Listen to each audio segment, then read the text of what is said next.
Hey folks, this is Sean C. Fettig, host of Deep Dive. I'm super excited to let you all know that we've been working crazy hard over the past few months on a new podcast project that will be dropping soon, and we're ready to share with you this teaser trailer. In the long history of the world, only a few generations have been granted the role of defending freedom in its hour of maximum danger. I do not shrink from this responsibility. I welcome it.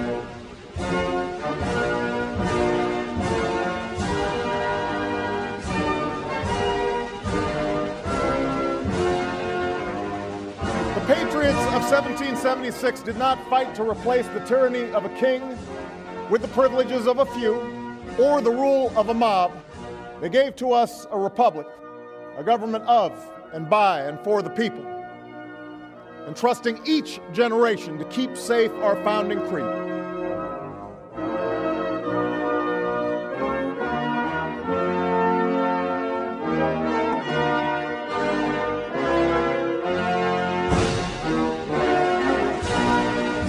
No, democracy is not a fragile flower. Still, it needs cultivating. If the rest of this century is to witness the gradual growth of freedom and democratic ideals, we must take actions to assist the campaign for democracy. He says, "You're not going to be a dictator, are you?" I said, no, other than day one.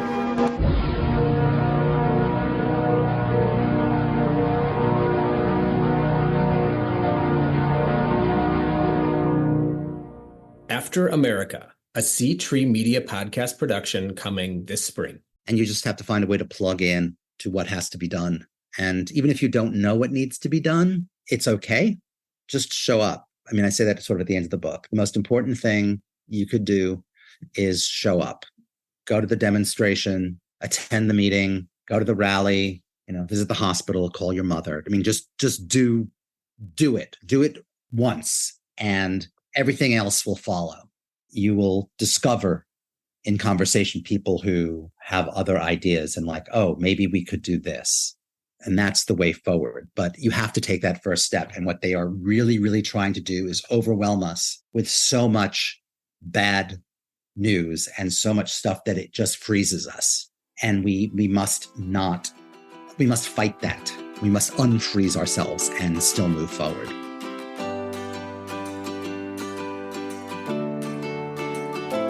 Welcome to Deep Dive with me, Sean C. Fettig. In the 1980s and early 1990s, the AIDS epidemic was ravaging the gay community, fueled by fear, stigma, and a shocking lack of urgency from the government. People were dying, and the status quo was, complicit. Founded in 1987, the AIDS Coalition to Unleash Power, or ACT UP, brought together activists to use civil disobedience, protest, and direct action to fight ignorance, discrimination, and corporate greed, and demand action and accountability. ACT UP and its members refused to be complicit. It was a mosaic of anger, grief, and fierce determination, united by a single galvanizing purpose: to fight back. And they did, with audacious brilliance. ACT UP organized high-profile demonstrations to raise awareness about the urgent need for new AIDS drugs, to improve access to experimental treatments, and to combat stigma. They employed street theater that stopped traffic, die-ins that shut down Wall Street, and they zapped unsuspecting pharmaceutical companies. They stormed government offices, disrupted research conferences, and plastered faces of indifference with the iconic pink triangle, a defiant symbol of their struggle. They embraced the chilling slogan, "Silence equals death," that captured the stakes of their mission. Chanting it loudly at protests, wearing it on shirts and buttons, they broke through the deadly silence to make AIDS a front-page issue.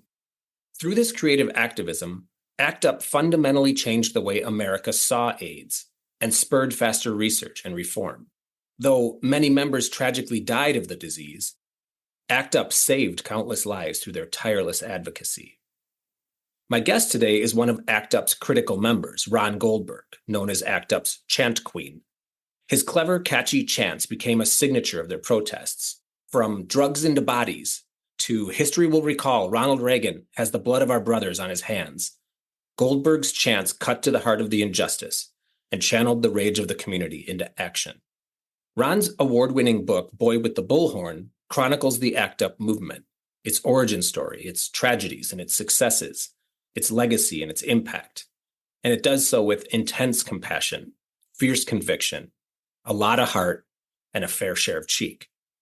You might remember that Boy with the Bullhorn was my pick for the best book I read in 2023 on our deep dive Few of Our Favorite Things Christmas special. Ron is a founding parent of the AIDS movement and an influential and important figure in not just queer history, but American history. So I'm honored to have him here with me today. If you like this episode or any episode, please give it a like on your favorite podcast platform and or subscribe to the podcast on YouTube. And as always, if you have any thoughts, questions, or comments, please feel free to email deepdivewithsean@gmail.com. Let's do a deep dive.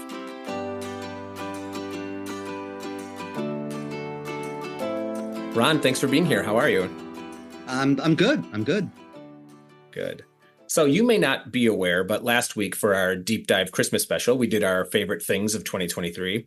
And while I know the book came out in 2022, I didn't read it until this year. So Boy with the Bullhorn was my pick for favorite book of the year.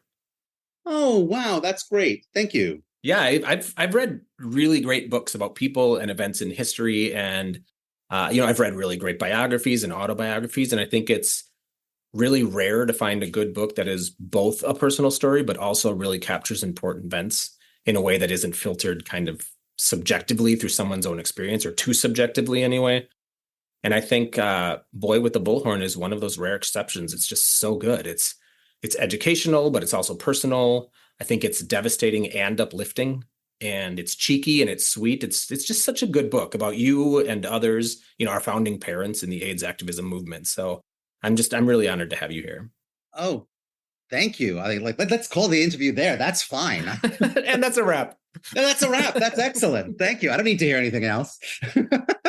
It's funny, actually, because, part of the difficulty, selling the book was, well, is it a memoir or is it a history? And It's like, well, no, it's both. I can't pretend to be objective about what went on. And the only way to sort of tell the story is like, well, I was there and this is what I understood happened. I was like 10 pages into the book and I was thinking there's just something really unique, and I mean this in the most sincere way, like precious about the book. I still am not quite sure how to describe it to people. So the best thing I can say is go out and read it, because I just fell in love with everything about it. And is this your first book? Oh, yeah. I loved it. Well, thank you. Thank you so much. I was sort of on a mission with it. It was something I felt, compelled to do. And I felt it was sort of my responsibility as a survivor, as a witness, to pass, this history on, but also to sort of try to create what it was like. Mm. If you just look at our fact sheets, if you just look at the videos, you sort of have this impression of what the experience was like. But I really wanted it to be, about, and even though it's a memoir, about us, about those of us who were in the group and what it was like to be in the middle of it. And one of the nicest compliments I got was from a friend of mine who read it and said, oh, yeah, this was the group I was a part of, which isn't a diss on any of the other books that came out. There are a number of books that have come out about ACT UP, but this one I particularly want to sort of give the spirit of it, both the fun and the tragedy and, the whole mix. Mm-hmm. And I've read a bunch of those books, and it's clear reading Boy with the Bullhorn that, you're drawing on memory, but it is really well researched as well.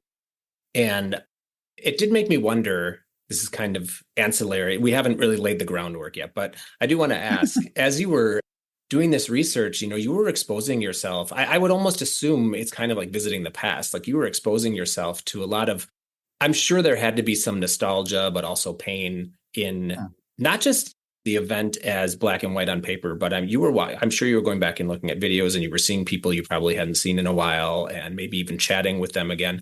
How was that experience for you to kind of take yourself back in time? It was actually, it was a lot of things, but certain, people have asked me, like, I talk a lot about one friend of mine, David Serco, who was a very close friend who died, and whose journey is sort of, through the book.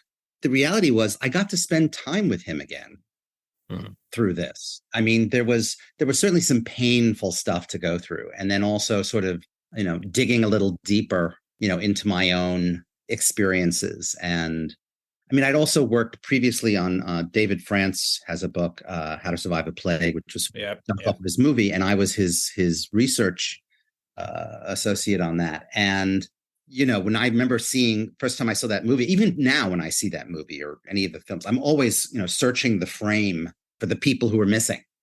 It's freaky, because these are like our home movies, right? Mm-hmm. And so I'm looking and always sort of seeing people and sort of being taken out of myself to different places. It's bittersweet, it's intense. It was the best thing I ever did in my life. It was the most important thing I ever did in my life. So to be able to visit that and honor that is very gratifying. I mean, it was very rewarding. I worked a long time on this. Sometimes I found out the narrative I constructed for myself was not really what happened. So I had to go, okay, so that's not what happened, Ron. So what did happen? And sort of go back and try to find that. And that was interesting. And these were great. I mean, these were incredible people, some of whom I even liked. No, I liked most of the people, but even the ones I didn't, it's like they showed up, right? I had to give them a certain amount of respect. They were there.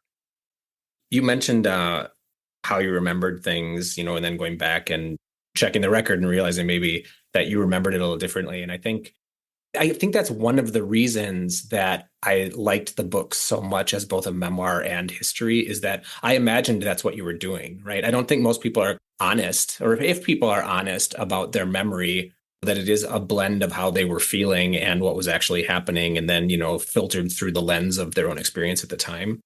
Oh, of course. When we tell stories, we kind of tell them as fact. And I think there was something very vulnerable in the book. And I don't know if this was intentional, but it really felt like, and there were even, I think, a couple of moments in the book where you alluded to the fact that this isn't how you necessarily remembered it, but you then talked a little bit about how it was impacting you now and going back. And it was powerful. Oh, thank you. Yeah. I mean, there's the whole oral histories, right? Mm-hmm. And what's fascinating about the oral histories is like, they're so contradictory, and I just thought it was really important to get as much of the facts right. The emotions will go all over the place, but this is what this flyer said. This was the day it happened. This is where we were. And that's why there's so many, bloody citations in the book, in the back, because I wanted it to be as not just truthful, but factual as I could. But, there are things I'm sure I've already been, friends have already commented well, this wasn't this, it was this. And there's nothing major, minor. Be corrected in the paperback. Someone didn't work at this magazine, they worked at that magazine. It's like, okay, I'll change that. So lest the listener be completely lost. Yeah, what are we talking about? Let's start with some background so that people are. I think that those of us in the queer world, and particularly the activist, advocacy, and history side of that world, might take for granted that everyone knows what ACT UP was. Mm-hmm. But for the sake of those that don't, what was ACT UP, and how and why did it come into being, and how did you get involved with it? So ACT UP stands for the AIDS Coalition to Unleash Power. We are a group of individuals united in anger and committed to direct action to end the AIDS crisis. We would say that at the beginning of every meeting.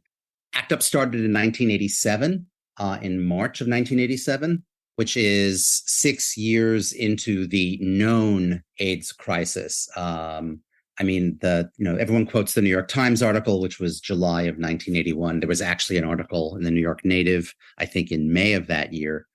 But we now know that HIV, the virus that causes AIDS, had been in this country since I think it was in the 60s. And it was just when it finally caught, a group of people that had access to healthcare, that had access to doctors, when it's suddenly, came into a more popular awareness. I mean, in all through the 70s, if you were in New York City, you heard about the, junkie pneumonia or the dwindles. What was junkie pneumonia? It was AIDS.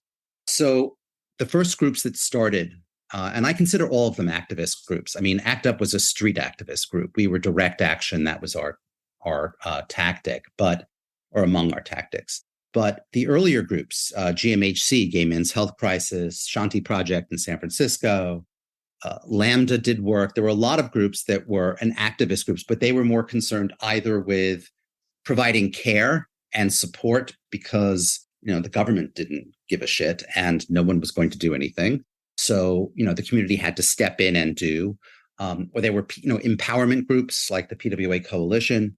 And, these groups, were doing their work, whatever. But what was clear by 1987 was that it wasn't just, a health crisis. This was a political crisis. It was the Reagan administration and, the right wing not wanting to do anything. At best, they were ignoring what was going on intentionally. At worst, it was, well, this is, God's retribution for being gay. And, let the junkies and faggots die. So, ACT UP, which, of course, everyone sort of attributes to Larry Kramer, who was incredibly important and is the one who was, quote unquote, at the meeting where ACT UP was formed.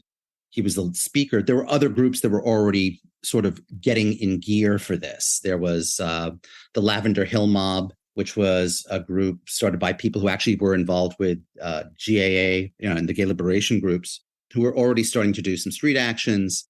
There was the Silence Equals Death Project, which was really just a group of 6, gay men who were getting together and talking about the impact AIDS was having on their lives and wanted to do something. And they created this, Silence Equals Death poster that showed up in New York City all over scaffoldings and everything is sort of like a bat signal saying that, something was going to happen and no one quite knew what it was.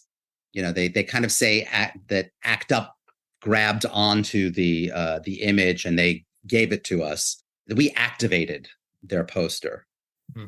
So there was already sort of a churn going towards having to do something else because people were still dying at an incredible clip. There was only AZT just came out, was the first drug right when ACT UP was formed. And it was at the time the most expensive drug ever. And it was largely toxic, particularly at the dosage they were given. Something had to be done. And ACT UP became that thing. And, it was an interesting moment because once we sort of appeared, and particularly the March on Washington in 1987, October of 1987, which was also the debut of the national debut of the AIDS quilt. Those two things sort of, ACT UP's presence and the quilt sort of exploded. And by by January, February, there were like all these ACT UPs all around the country. And there was a whole network of AIDS activism that was sort of street action oriented. It was sort of, I joke, we went down to Washington, a small local group and came back a movement, but we did. It was remarkable.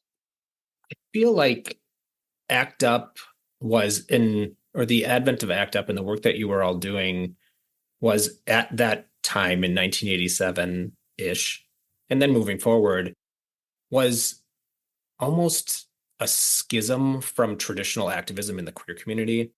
Whatever traditional was at the time, because I know that a lot of the activism in the queer community in the late 60s and 70s was also, diametrically opposed to the activism that had come before it. But where I'm going with this is that there was traditional activism that I think kind of worked within government rules and government bounds to make change, sometimes behind the scenes, but it was always congenial. Whereas ACT UP, you all took a very different approach to this. It was a very confrontational approach. And there are a couple of things that are fascinating about this. So first of all, I correct me if you think I'm mischaracterizing this, but I wonder about the bravery it took to do what you were doing that was so potentially life-threatening, although it is all the backdrop of that was you were already in the middle of a life-threatening epidemic. What else, I suppose, could you do, right? But I wonder about the relationships that, or the relationship that ACT UP had with more traditional queer rights organizations at the time. You know, ACT UP, I mean, you know, now we are lauded even by the New York Times, right? Mm-hmm. But back in the day, I mean, there was a real schism in the community between, you know, the people who were, you know, working, you know, the insiders, right? Right. Who were like, don't let these street lunatics, you know, screw up what we've already done.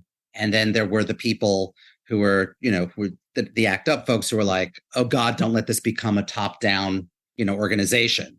Keep it grassroots, keep it in the street, keep it incredibly, you know, as democratic in terms of, you know, everyone having a say as possible. No leaders, though, of course, we had leaders, you know, de facto anyway, because that just happens. I mean, sometimes we worked together. Sometimes we, you know, stayed in our lane. Sometimes we crashed into each other pretty brutally. I think after a little while, people recognized that we were useful, but, you know, in limited dosage. Mm-hmm. We were the bad cops. We were the bad kids. I mean, to pick the most obvious example, right? We had a big Stop the Church demonstration at St. Patrick's. And that's a whole controversial demonstration in and of itself because it didn't go as planned and all sorts of things. But it was there wound up being not just, you know, actions in the street, but there were actions inside the cathedral during Mass with Cardinal O'Connor, who was a terrible homophobe and was using the leverage of the Catholic Church to prevent any sort of AIDS education in schools. And of course, anti-abortion, anti-gay. He fought, you know, tooth and nail to prevent the gay rights legislation to pass, you know, so that New York City would have, you know, gay rights protections. And it was this huge blow up. It was incredibly controversial. ACT UP everybody spoke up against ACT UP for what went on inside. But what it did, it was a classic bad cop. We created this space so that as long as you weren't, you know, disrupting services, you could criticize the church as a political organization. And so it was useful. You know, suddenly you could talk about Cardinal O'Connor as a politician and not just, you know, a religious leader. That's sort of an example of what we were able to do. In terms of bravery, I was terrified to be a GMHC buddy, you know, to be someone who would go and, you know, you'd be assigned, you know, someone with AIDS and you'd help them and you'd take them to the hospital or you'd take them to doctor's appointments and you'd, you know, help them go through the system, whatever. And that scared me. The idea of being in the street and putting on a show, which is a lot of what ACT UP was, didn't scare me at all. I wouldn't say that. Let's not rewrite. Of course, it was scary. I did not want to get arrested. I was a nice Jewish boy. Getting arrested was not something that I saw myself doing, though I did. But it was something I knew I could do. I couldn't do the other thing. I was too nervous about getting close to people my own age who were dying and how that would affect me. And of course, the irony is that being in ACT UP, I surrounded myself with people who were my age who were sick. So, you know, best laid plans are there, but. So I was 11 in 1976, or I was born in 1976. I was 11 in 1987. And I lived in the Midwest. I didn't know I was gay, but I knew something was going on, right? I would occasionally see some ACT UP news. And there was something about it that was, to be completely honest, scared the shit out of me. And also was really sexy. It was, I don't know if sexy is the word. It was very much. It is the word. Yeah, there was something, it was so attractive to me. And I think it was more about the shared value and taking on the system. And also there was something inside of me that was like, these are my people, but that scared me. It scared me a lot because I didn't know what that meant. And I was so far away from it. Like you all were so far away from what I was living.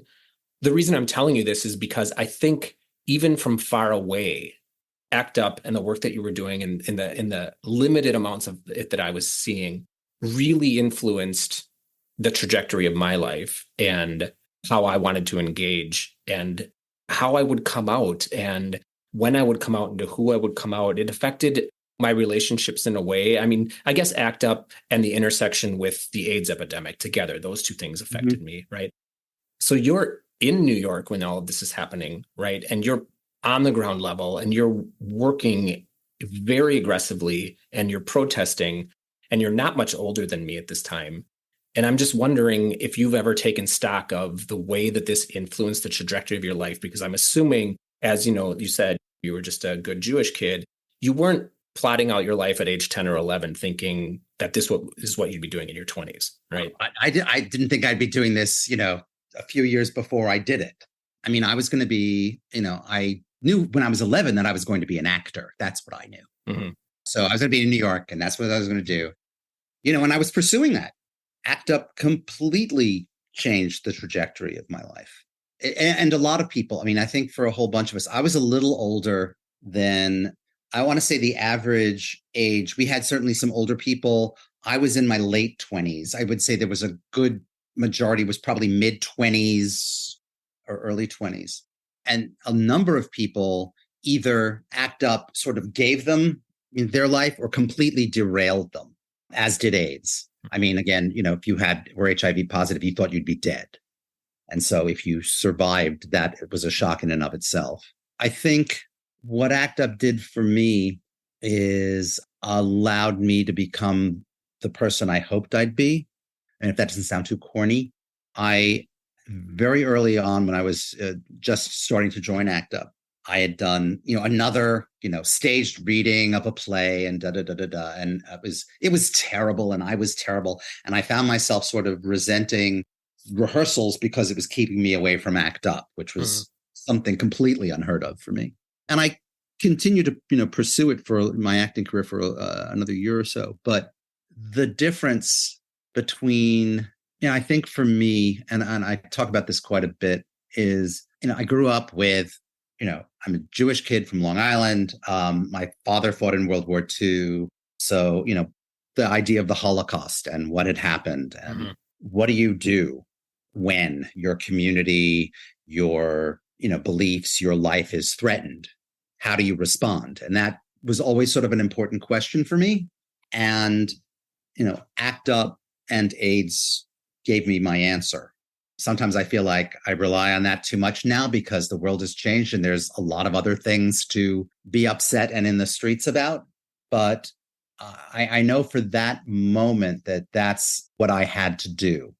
And I'm very proud of that. And it allows me to sleep at night. So, I wound up giving up acting. I, was doing temp work so that I could be an activist as opposed to doing waiter work so I could be an actor. And then I spent the last 10, 15 years writing about it, which has been, another gift. I mean, I would trade it if, I had some of my friends back.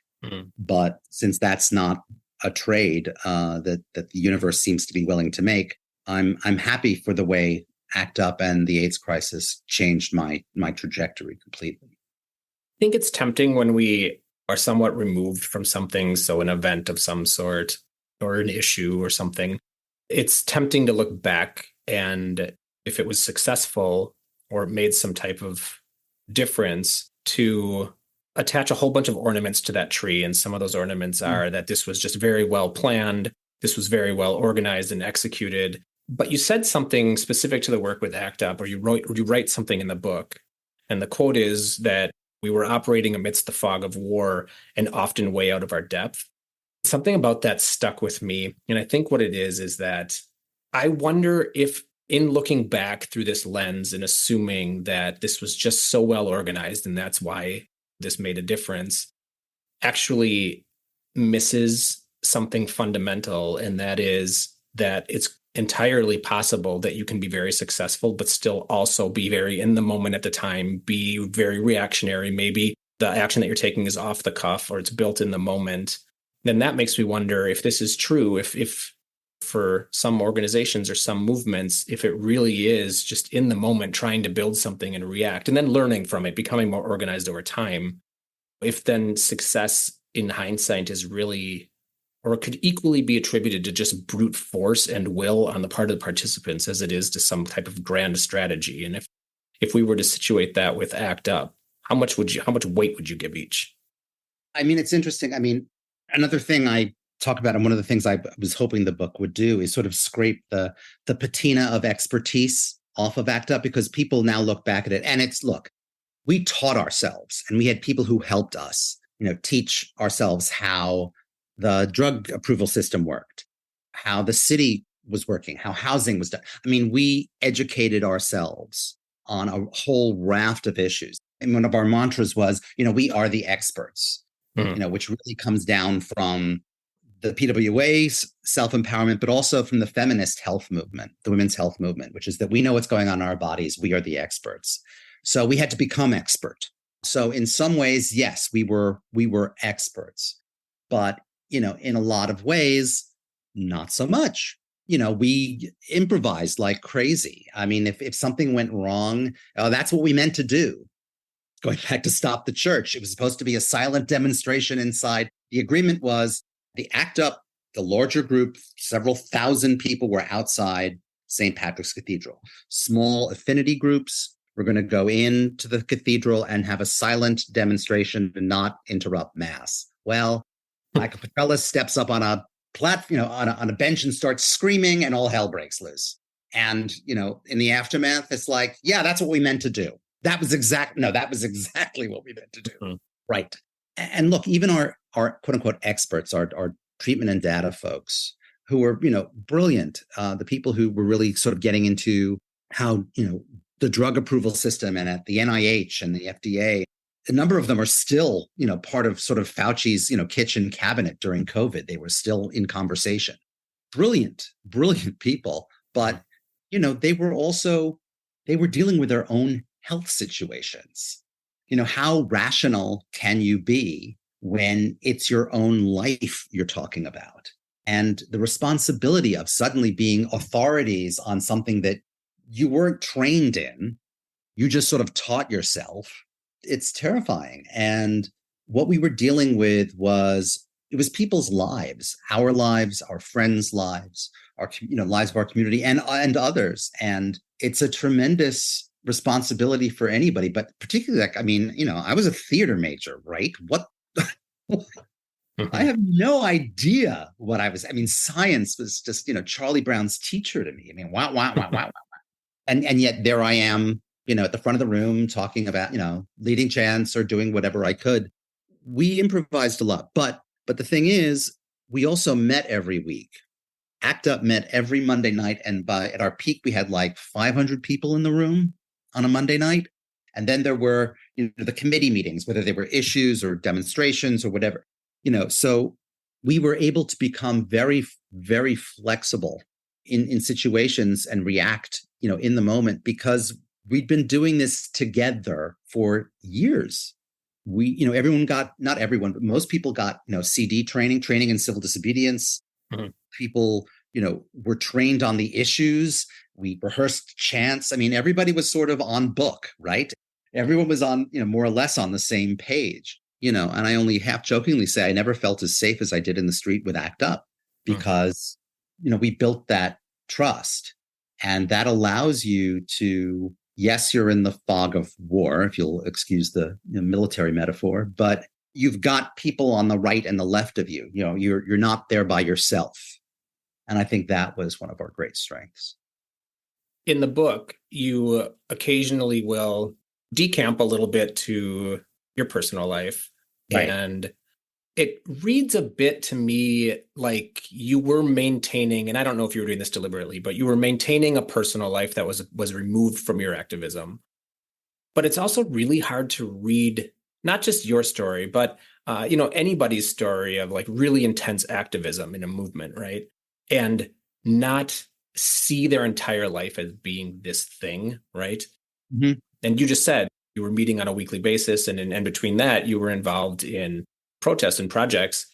And I just wonder how much of this group of people and this work was consuming your life at the time, or were you actually able to separate and maintain some type of a personal life that wasn't impacted by this?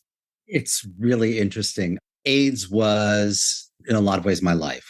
And it was, I talk at one point, it's like reading the obits in the morning and, sort of planning things out. I did have, because I was a little older, I'd been in New York.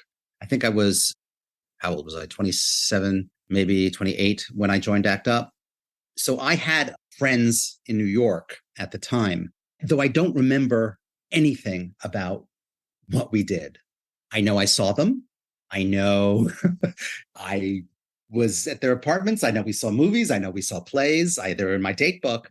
But AIDS and ACT UP were the overwhelming presence, in my life. There's no question about that. Yeah, it's sort of a puzzle to me. I mean, it's like, what did we do during that time? And it was also, the people I wound up, dating or having sex with. I mean, ACT UP was its own universe. And, and it was a candy store, right? I mean, when we were joking earlier about sexy, oh my God, it was a hot group. I mean, that was part of another thing I hoped I tried to get through with the book was that it was also a lot of fun and very sexy. And it was, I mean, if it was just anger all the time, we would have burnt ourselves out, in weeks or maybe months. But it was love and fun. And oh my God, the parties and hanging out. I mean, it was very cool. It was a lot of fun. Again, for some other people, younger people who hadn't been established yet in New York, I think it became even more of their lives than it was. I didn't live in the East Village like everybody else, or in Chelsea. I was up in Hell's Kitchen. So, it wasn't daily in the same way as it was for a lot of my friends. We talk about our lives as being our professional lives and then our personal lives. And we in the United States put a huge premium on maintaining a balance, right? And keeping these things very separate. But I think one place where that's really difficult, and probably by nature of the work itself, is in activism and advocacy work. It's just very difficult to maintain a professional boundary and a personal boundary, primarily because you're personally invested in what you're doing. And everyone else is personally and emotionally invested. And you're often doing the work for the most part in your free time. So you're just surrounded by people that become, in their own weird way, even if it's within a professional bubble, still kind of like family. I think about, I never really did activist work, but I did advocacy work around same-sex marriage. And there was a certain camaraderie. There was a group of us that were just always in the same places, advocating and working on, writing things together, et cetera. And then after same-sex marriage was legalized, it was this odd kind of, I call it a diaspora. It's almost like we lost a sense of purpose. We lost touch with each other.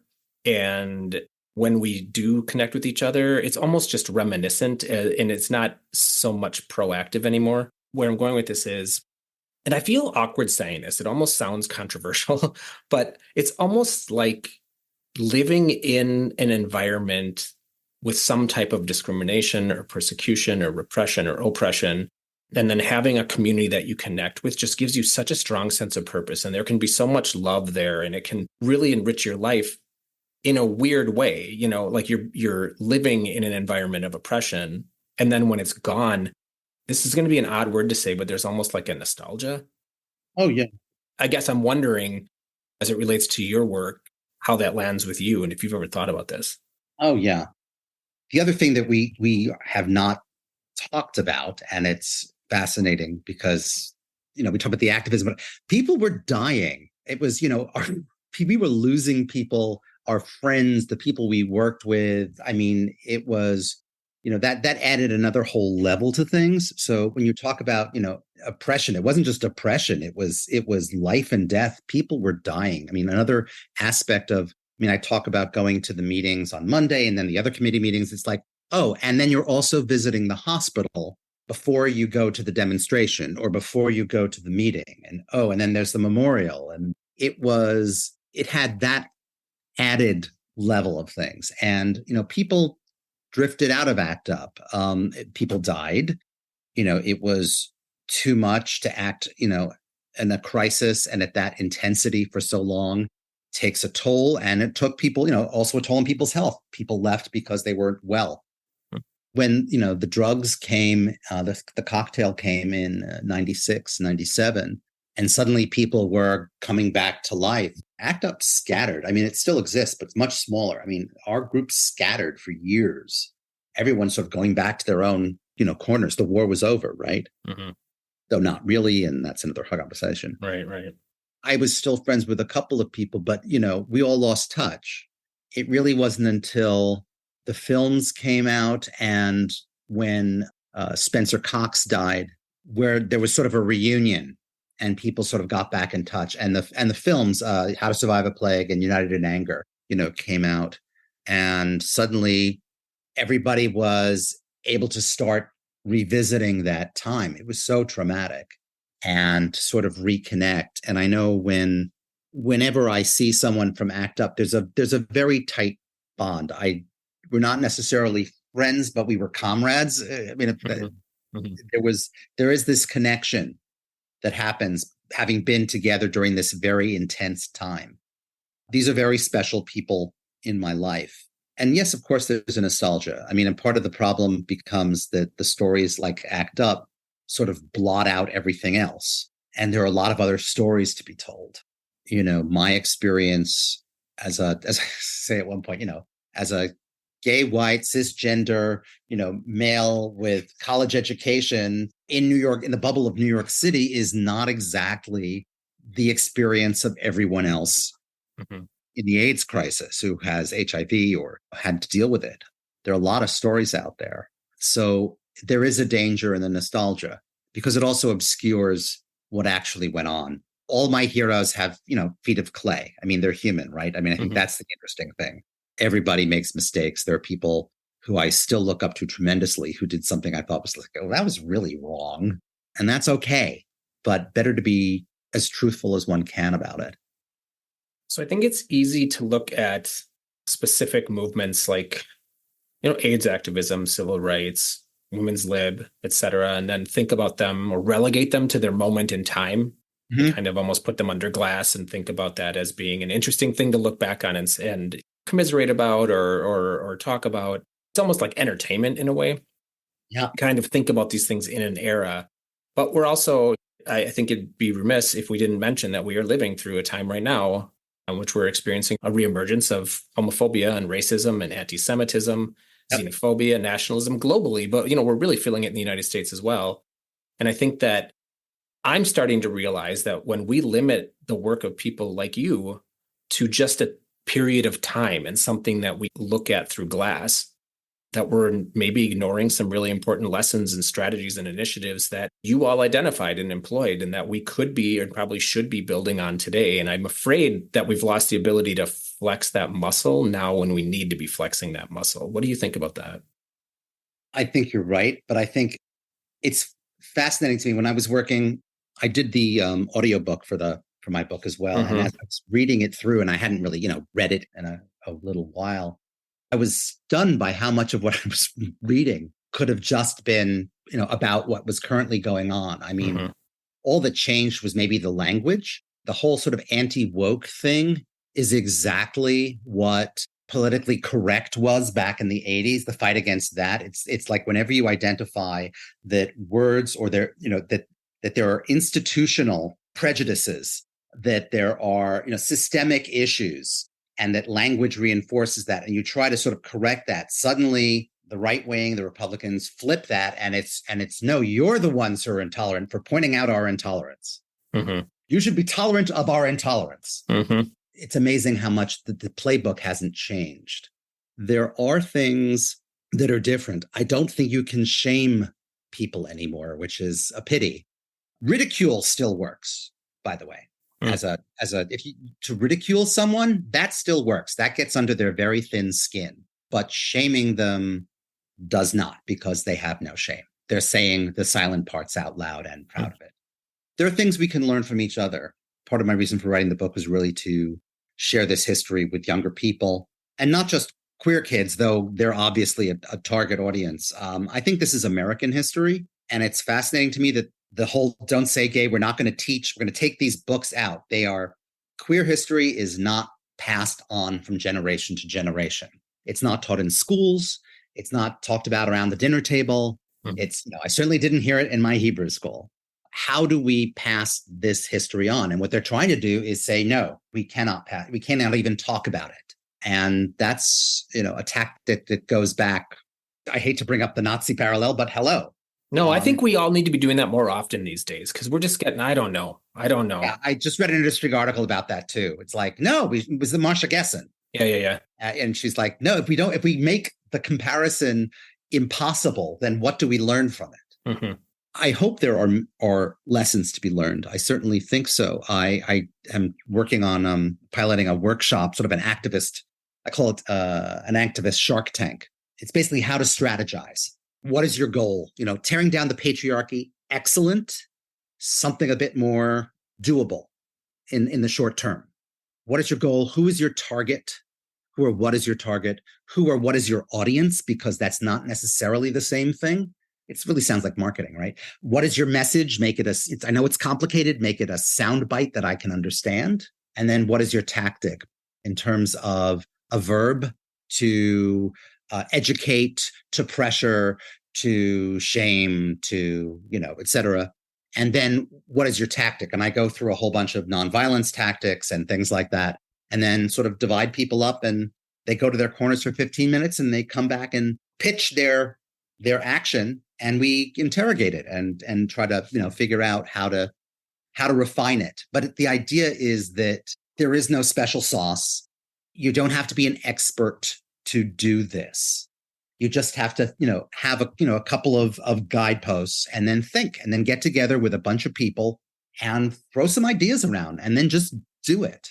And then once you do it, then you can do something else. Activism is not a one-shot deal. I mean, I think, we get into this thing now with digital activism, and there's a lot I can learn about how that works. Digital activism is brilliant for getting a lot of people together to do something, or even show up at an action. But what do you do the next day? You're not meeting on every Monday.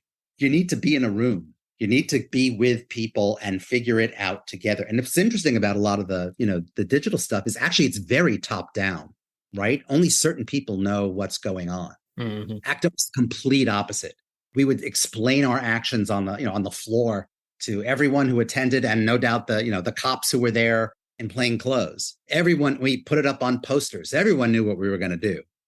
That's an interesting change. I think it helps to have ownership if everybody is sort of on board. But I understand why it's much easier to get people, to show up using, digital activism. And certainly, God, some of our demonstrations would have definitely gone viral. Putting a condom over Jesse Helms' house. Mm-hmm. That would have gone viral. I'm glad you bring this up, though, because I guess I hadn't thought about it in that context as being a difference today from then is, that digital work is much more hierarchical and top down. I'm not going to lie, it makes me nervous because I think about other things when it comes to activism that I just don't think translate. I have a fear that if a bunch of kids like y'all did in the late 80s took to the streets and held up traffic, that in certain places people would just run them over these days, right? Yep. Or there'd be some type of mass shooting or something. And that makes me really nervous when it comes to activism, effective activism today. And it makes me wonder if you think that there are things that you did and learned in ACT UP that could translate effectively to the problems and the limitations we have today. I mean, look, we were a group operating largely in privilege, right? We were largely white, middle class, upper middle class. That's not to erase the people of color and the working class, not the people who were in the group. It was a pre-military. The cops were not quite militarized yet. Mm-hmm. It was pre 9/11. Basically, if you put on particularly if you were a white guy, if you put on a tie, you could walk into any building in town. No one would ever stop you. Mm-hmm. That world does not exist anymore.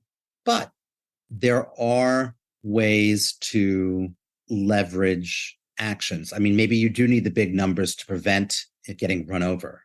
There is a lot of hostility to it, and a lot of the guardrails are off. It's a very dangerous time, no question. But I think you can adapt tactics, but the basics remain the same, which is, again, sort of the Shark Tank thing, what is your goal? What are you trying to do? And then it's the idea that the opposition wants to instill fear. That's what they do. That's their job. That's it's to make it seem like, no, you can't do this. I still think you can. I do think there's a danger. There was always a danger, and particularly for people of color in our groups. We knew that when we went to jail, they were going to get very possibly treated very differently than we were. Mm-hmm. That remains true. And again, we were in New York. There are other act ups in other parts of the country that were doing. I mean, I remember, people went to Chicago for a demonstration and the Chicago police were, just brutal. And which isn't to say that New York didn't have its moments either, but the Chicago police were in a category of themselves. So there is always that risk. Part of it is making sure your message is clear, making sure there are a lot of cameras. I mean, we were protected a lot by the press. I mean, now everyone has a phone, right? We videoed everything, so there would be proof. So we could get our message out, even if. In one instance, one of our videographers, video activists, caught police putting firecrackers in somebody's backpack so they could say that they brought weapons, but they were caught on camera. That sort of practical information, is very easy to pass on. I think it's our job as activists to talk to younger activists and figure out what can be done, what can't be done. I think, there are things, it was freaky, actually, that some of the right wing groups have actually taken on some of our tactics. It's like, wow, okay, I guess they can be used that way too, of course. But there are still ways to get your message out. And I think they have. I mean, it's interesting. The New York Times or whoever, does their articles about how Black Lives Matter or Me Too, movements, how they've failed or how they've whatever. It's like, no, they haven't. We're talking about them. We have to also pass on the understanding of what failure and success is. Success, I mean, it's great if you can actually change the world immediately. If you can do that, all the more power to you. And ACT UP was lucky. We were really able to make change in real time. It was really extraordinary. But for the most part, it's about changing the dialogue. I mean, people talk about how Occupy Wall Street, failed. No, we're still talking about the 1%.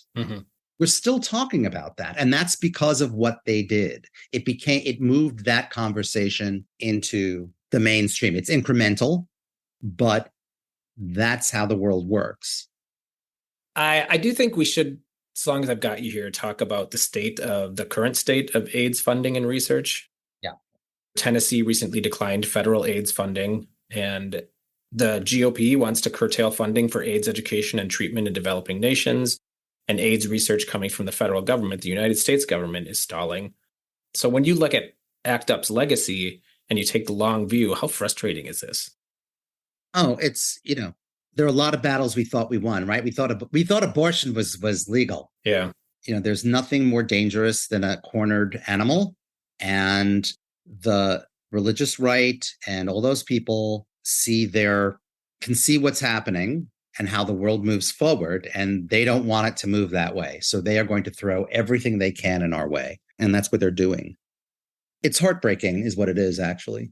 I talk about, at one point, I sort of have these brick wall moments where it's like, I'm suddenly hit with, it's like I run into a brick wall suddenly at full speed. It was like realizing that after the March on Washington, we had 500,000 people, or if you listen to the Park Department, 200,000 people, in marching in Washington. And there was the AIDS quilt, and then there was a big CD action, civil disobedience arrest action at the Supreme Court. And then 2 days later, Jesse Helms proposes that no federal funding should go to anything that promotes or condones homosexuality. And basically says that, okay, we can do AIDS education, but nothing that references in any sort of way homosexuals. And it passed the Senate by like 96-2. I couldn't believe it. And we're having those moments again now. It's terrible, but I hope it does activate people. We're in trouble. It really, behooves us to get out there and make our voice heard in whatever way they can. I mean, I think one of the great things about ACT UP was people could do what they could do. They were allowed to contribute as they could. Some people learned the science and were able to sort of wrap their minds around that. I was able to come up with chants. I was a theater kid. And so sort of was able to take on that role. Other people did other things. There were people who were really good at PR.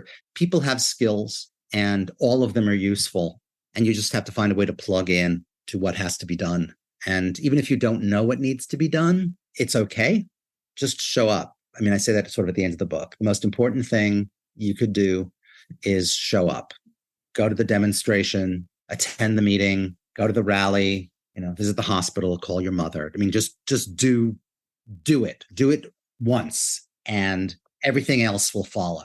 You will discover in conversation people who have other ideas and like, oh, maybe we could do this. And that's the way forward. But you have to take that first step. And what they are really, really trying to do is overwhelm us with so much bad news and so much stuff that it just freezes us. And we must fight that. We must unfreeze ourselves and still move forward. You know what was particularly devastating to me? And maybe this just shows my naivete. I think I spent a significant part of my life, well into my adulthood, thinking this is true of like same-sex marriage, is once we get there, everything else will fall into place. This is the fight of our lives. And then once we get there, it falls into place. We've won. What I realized is like, it never ends. Right. It never ends. There is always opposition, and sometimes it's going to get worse. And the reason I'm even mentioning this is I don't want to take a hopeful message and spin it into something really dire, but is that it makes me think that the point you made earlier, that you have to recalibrate what success is and recognize that sometimes a few steps in the right direction is worth celebrating and worth memorializing. Yeah, I mean, democracy is not a state of existence. It's a process, right? Yeah. So is activism. Activism is a campaign. It's exhausting. And sometimes you have to step back. And in a lot of ways, it's a young person's game. But the fight continues. It's a process. You never get there. The arc of history is long, but it bends towards justice. Yep. It is astonishing because we do think, oh, we got there. Oh, we did that. The AIDS crisis is over, right? No. I mean, that's another insidious thing. Yeah. It's another insidious thing is the goalposts change. And then we're not talking about AIDS in the same way or as the emergency that it still is, because our attention has just moved on to something else. Right. And it comes back to systemic issues and who's the populations that are most vulnerable to AIDS. Gay men of color in the South. It's when you looked at COVID, right? I mean, COVID was like this incredible PTSD moment, but it was just like, oh my God, we're living through the AIDS crisis again, because the same populations, it was happening at the same places. Access to healthcare remains a huge issue, as it was in AIDS, as it is in AIDS, as it was in COVID. The areas, the populations that don't have access, they're the ones who are going to suffer the most. Until the Republicans decided that it was all a hoax, and then they just got sick because they weren't paying attention to anything. But it's an ongoing struggle. Okay, Ron, final question. Are you ready for it? Absolutely. What's something interesting you've been reading, watching, listening to, or doing lately? Okay. Actually, I'm gonna tip one of my friend's books, if that's okay. Yeah. And it actually dovetails. So he wrote a book called Disorderly Men, which is about like 1963, these 3-4 gay men who get sort of caught up in a raid, and they all come from sort of different areas of being gay. One is closeted, one is married, one. And I'm fascinated by this, sort of pre-Stonewall gay life, and of course, at the same time, I'm watching, Fellow Traveler, which also sort of hits, a number of the same issues at an earlier time.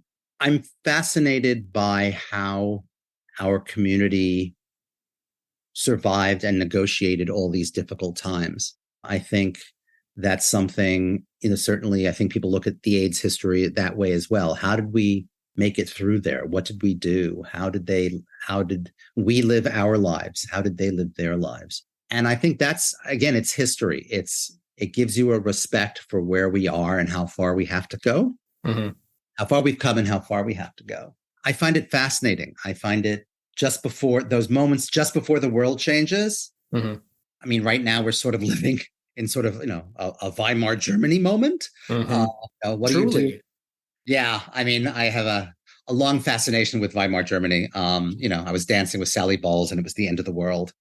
And how do you know those moments when the world is going to change? And I guess this also goes down to a Jewish thing, but it's stay or flee, fight or go? How do you make up your mind as to, what the moment holds?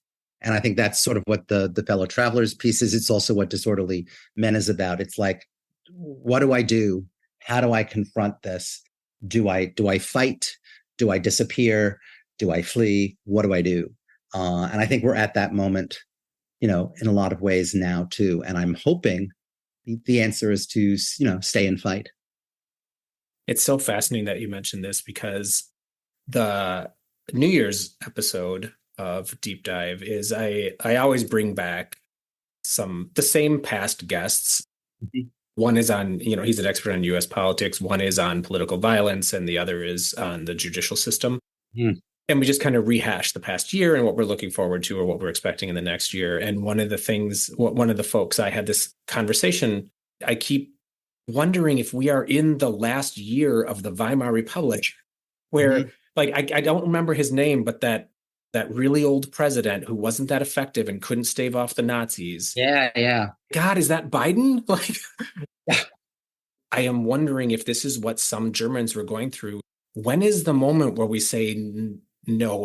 Yeah, there's a play opening on Broadway. I saw it off Broadway last year called Prayer for the French Republic, about a Jewish family in Paris now. The father is like an Algerian Jew and had to flee to France.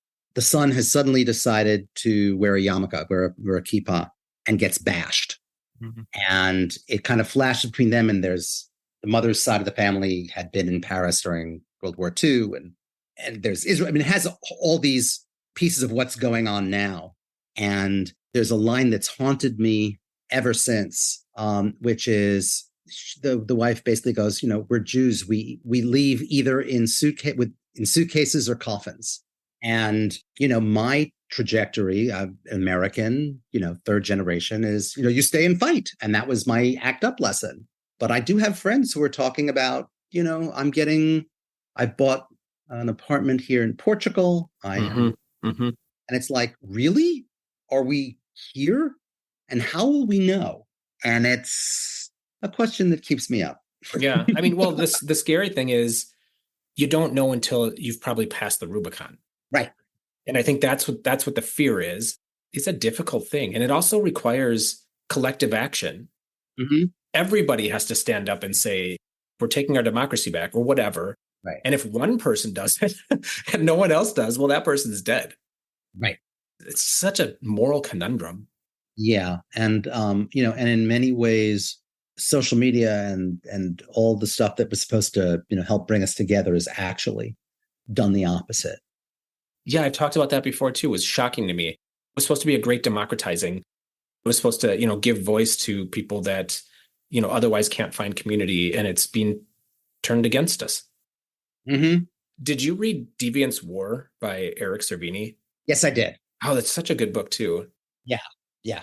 So in ACT UP, one of the things we did, and I read about this as well, was for the 20th anniversary of Stonewall, we did a queer herstory of activism workshop. We a bunch of us got together and we tried to find, books to read and histories of everything from, I guess, the Mattachine on through, Gay Lib and onwards. And it was shocking how little there was. I actually, in an earlier version of my book, I wrote about it at a much longer length because it was so impactful to me. Just finding heroes, like Frank Kameny, like other people who I didn't know, suddenly were like, oh, wow. It also put it in perspective when we talked at one point about how brave we were. It's like, brave nothing. Marching around the White House with signs in 5 of them. Like five. Yeah. Right? Yeah. Like, that's bravery, kiddo. That's, that's risk. The risks that people took in 1963, in Ed's book, or in Disorderly Men, or Fellow Travelers. Those were risks. That was bravery. It's important to find your heroes. It's important to discover what people did in your community in the past, because without it, you're rootless, and it makes you very easy to cut down. If I mean, I think that's something that the ACT UP story can do. And maybe that is a nostalgia piece, but it's like, look at them. They stood up, they fought, they were proudly queer. Wow, they can do that, I can do that. And that's really the goal. That's really the point. If we can do it, you can do it. And don't let the bastards get you down. That's the title of the episode. Ron, you are truly a founding parent of a critical part of U.S. history. I think the world owes you a debt of gratitude. So thank you for that. And also thank you for being here and talking to me about it. Oh, thank you very much. I really appreciate it. And thank you for reaching out.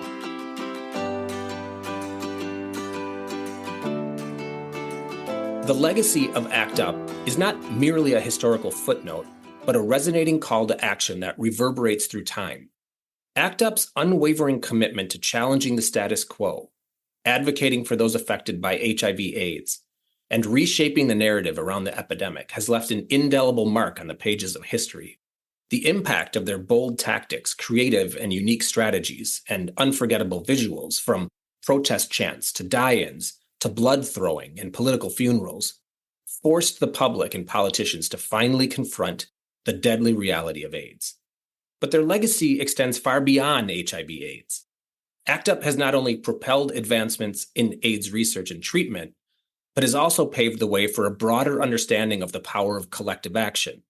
And they redefined protest, demonstrating its power to be a shockwave, a wake-up call, a searing reminder that complacency in the face of suffering is a moral failure. Their lessons speak volumes to struggles even today. Their tactics offer a toolkit for dismantling indifference, for cracking the foundations of discrimination and oppression, for amplifying voices often muted by societal inertia.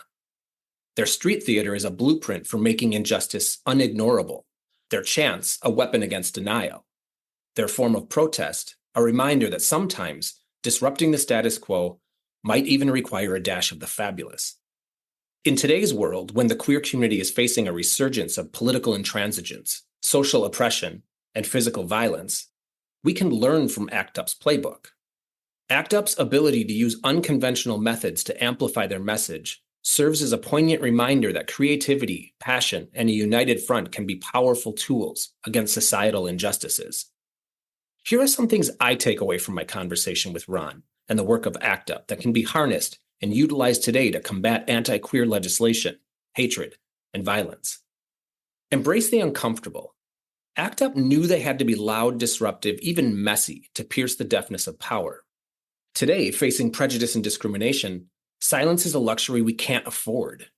Speaking out, even when it's uncomfortable, is the first step towards dismantling harmful narratives. Know your power. ACT UP understood the intricate machinery of power, targeting its levers with meticulous strategy.